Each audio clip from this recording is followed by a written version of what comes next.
Hello, this is a very important chat and analysis on those who are excited about the rate drops, but they're wondering, should I wait just a little bit longer? Well, I'll let you answer that yourself. Here is the data. Number one, if you click on this link, this is what some of the best economists in Canada believe the rates will look like on drops for 2025.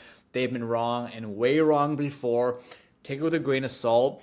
We took the best of what I saw and we have put an analysis where we think the rates will go down about 0.75 next year. So we're going to go over based off the rate changes. This is on variable, and of course, fixed rate should follow. We're going to look at how much more can you afford through the rates dropping. Everybody wants more affordability. Also, how much are you saving on, let's say, a stagnant mortgage of around 640,000, right? What's the actual impact of waiting for a year of rates going down around 0.75? Of course, you have to ask this because while we all want to afford more and pay less, there's a cost to that. The market is bouncing back. It's spring market soon, and that means higher competition on properties, higher prices, bidding wars. You guys all know exactly what that looks like and feels like. So let's get into it. I mean, the quick math is on a mortgage of, let's say, 640,000.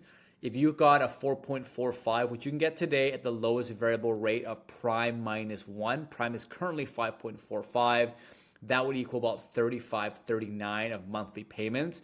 That same mortgage of 640, if you get it at 0.75 lower, which in this case would be 3.7, you're paying $3,200, almost 33, 3273, 266 per month.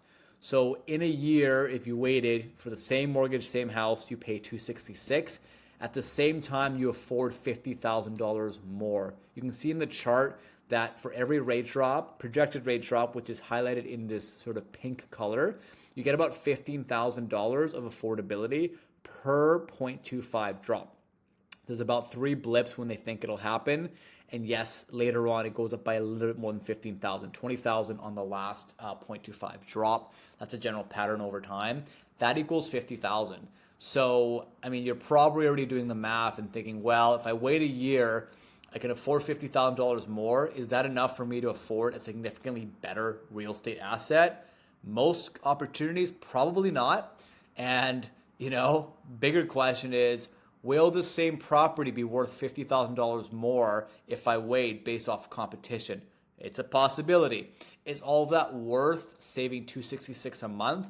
Even if you had that savings on day one, times that by 12 months, right? In a year, what? That's, just over $2,600, maybe $3,000.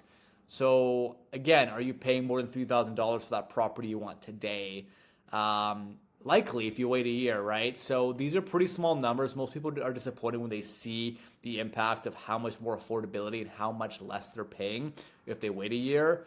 So it's a very personal choice, but just look at the math. It's all, of course, tentative and relative, but make sure you understand that. And then, that should give you a much better idea on, do you pursue properties now? Do you wait? And will those little blips of savings and affordability help you out?